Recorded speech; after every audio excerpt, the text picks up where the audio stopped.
கரூரிலே நடைபெற்றிருக்கக்கூடிய இந்த மிக துயரமான சம்பவம் என்பது இந்த நாட்டில் இருக்கக்கூடிய அத்தனை பேர் மனதையும் உலுக்கி இருக்கக்கூடிய ஒரு மிக துயரமான ஒரு நிகழ்வு.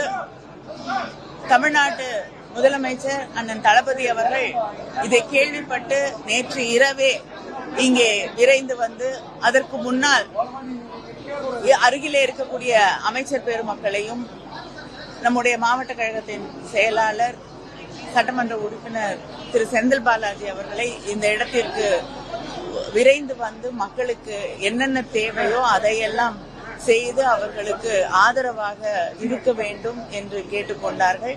அவரே நேரிலே இரவு 1 மணிக்கு வந்து இங்க இருக்கக்கூடிய மக்களை சந்தித்து ஆறுதல் சொல்லிவிட்டு அத்தனை அதிகாரிகளையும் மருத்துவர்களையும் சுற்று மாவட்டங்களிலே இருக்கக்கூடிய மருத்துவர்களையும் வரவழைத்து இங்கே இருக்கக்கூடிய பாதிக்கப்பட்டிருக்கக்கூடிய அத்தனை பேருக்கும் சிறப்பான சிகிச்சை அளித்து அவர்களை காப்பாற்ற வேண்டும் என்று உத்தரவிட்டு சென்றிருக்கிறார்கள். அதே போல மருத்துவர்கள் இங்கே இருக்கக்கூடிய அரசு அதிகாரிகள் மிகச் சிறப்பாக செயல்பட்டு அதே நேரத்திலே அமைச்சர்களும் இங்கே இருக்கக்கூடிய நம்முடைய மாவட்ட கழக செயலாளர் அவர்கள் நாடாளுமன்ற உறுப்பினர்கள் அத்தனை பேரும் மக்களுக்கு உறுதுணையாக நின்று செயல்பட்டிருக்கிறார்கள். ஆனாலும் நாம் இத்தனை உயிர்களை இழந்திருக்கிறோம், குழந்தைகளை இழந்திருக்கிறோம், பெண்கள் பாதிக்கப்பட்டிருக்கிறார்கள் என்று பார்க்கும் பொழுது இது நிச்சயமாக மிகப்பெரிய அளவிலே நம் மனதிலிருந்து நீங்காத ஒரு கருப்பு தினமாக ஒரு வடுவாக மாறிவிட்டிருக்கிறது. இப்படிப்பட்ட ஒன்று நிச்சயமாக நிகழ்ந்திருக்க கூடாது. காவல்துறை சரியான பாதுகாப்பு வழங்கல இல்லைங்க.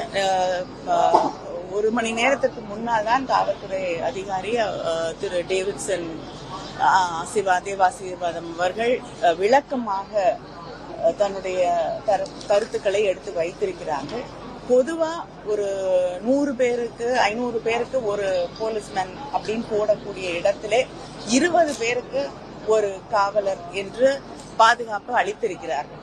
இதைவிட அதிகமாக காவல்துறை என்ன செய்ய முடியும்? இது டிவிகேல இருக்கக்கூடிய அங்கே இருக்கக்கூடிய அவர்களுடைய நிர்வாகிகளோடு கலந்து பேசிவிட்டுத்தான் இடத்தையும் அவர்கள் தேர்வு செய்து ஒன்றை நான் மறுபடியும் சொல்ல விரும்புகிறேன். யாராக இருந்தாலும் திரும்ப திரும்ப கண்டிஷன்ஸ் போடுறாங்கன்னு ஒரு குற்றச்சாட்டு இருக்கிறது.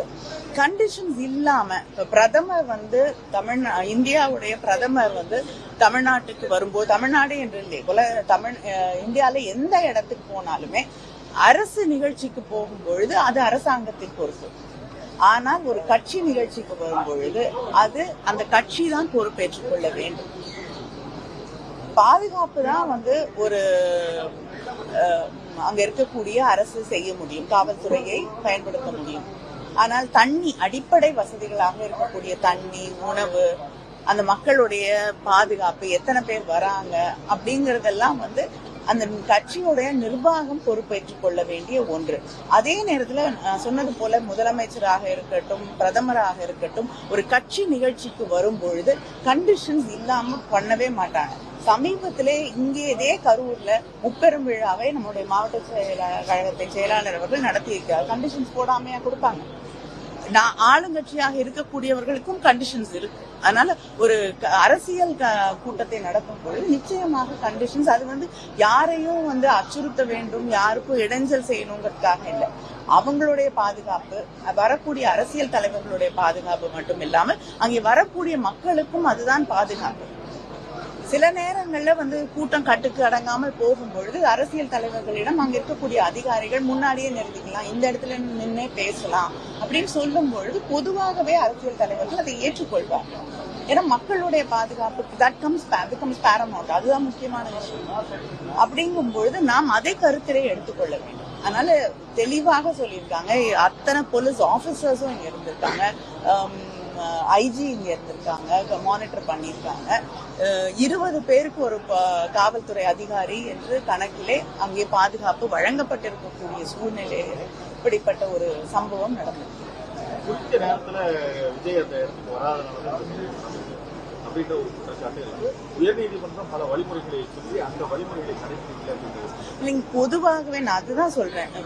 சில ரூல்ஸ் அண்ட் ரெகுலேஷன்ஸ் இருக்குன்னா அது எல்லாருடைய பாதுகாப்புக்கும், வரக்கூடிய அரசியல் தலைவரின் பாதுகாப்பு, அங்க கூட்டத்துக்கு வரக்கூடிய அந்த கட்சியில இருக்கக்கூடிய அந்த தொண்டர்களுடைய பாதுகாப்பு, ரசிகர்களுடைய பாதுகாப்பு, எல்லாத்துக்காகத்தான் ரூல்ஸ் அண்ட் ரெகுலேஷன்ஸ் இருக்கு. அதை நம்ம முடிந்தவரை ஃபாலோ பண்ணாதான் எல்லாருமே பத்திரமா திருப்பி வீட்டுக்கு போக முடியும்.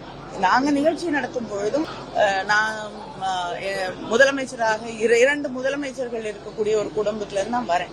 எத்தனையோ நிகழ்ச்சிகள் எதிர்கட்சியாக இருக்கும் பொழுதும் ஆளுங்கட்சியாக இருக்கும் பொழுதும் நடத்தி இருக்கிறோம்.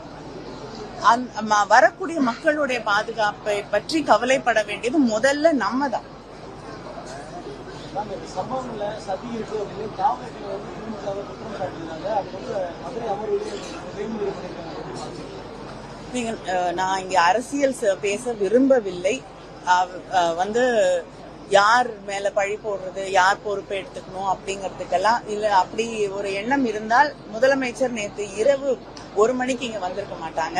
எங்களுடைய கட்சி நிர்வாகிகள் அத்தனை பேரும் இங்கே நின்று, களத்திலே நின்று மக்களுக்கு பாதுகாப்பாக, இங்க எம்பியாக இருக்கட்டும் அத்தனை பேரும் இங்க நின்று இருக்கோம். அதனால இதுல சதி செய்ய வேண்டிய அவசியம் இல்லை. இது யாருடைய கட்சிங்கிறத தாண்டி தமிழ்நாட்டு மக்கள், அது முதலமைச்சர் அவர்களுடைய பொறுப்பு. அதனால அவருடைய மக்களை எதிர்த்து அவர்களே சதி செய்து கொள்ள வேண்டிய அவசியம் யாருக்கும் கிடையாது. அதனால இந்த மாதிரி அரசியல் காழ்ப்போடு கீழ்த்தரமான விமர்சனங்களுக்கெல்லாம் பதில் சொல்றது சரியாக இருக்காது. நான்